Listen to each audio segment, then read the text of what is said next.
ข้าวนี้เสี่ยงหุ่นแสนหลีฟ้านั่งสิได้อยู่เป็นสุขเอาพระศพมากขึ้นทรงสการเผาเมียพานกไงจนตายเสียงเห็ดหอค่ำดอกเพิ่นใส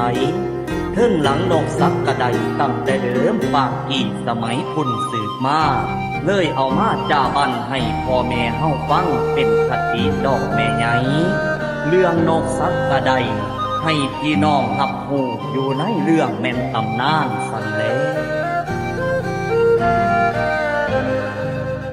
วันดีแล้วแววมาเสียงลำยินเสียงคนนั้นห้องบวนอยู่บ่เศร้า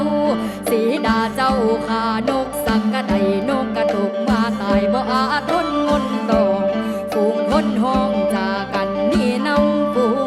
คนห้องจากกันนี่นำจังแม่นสุขเหลือลำบ่มีเพศมีไฟแล้วจังใดเอาหอกใหญ่ทิ่มแทงเอาไฟแดงมาสุ่มเผามันเมิดเดียงเสียงเสพห้องสลองกันแวววนแวววนแวววนแวววนแวววนกระเทิงลุกขึ้นฟ้อนโยย้อนนวลยินแดนหินนี่แดนหินนี่อุบลเฮาเฮ็ดมาตำนั้นเจ้าสีดาปราบสักกะไดเลย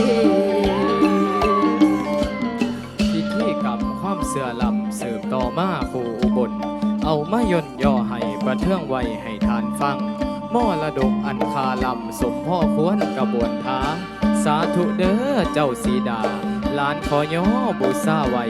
ลำเลือกทานบ่ลวงเกินสาธุ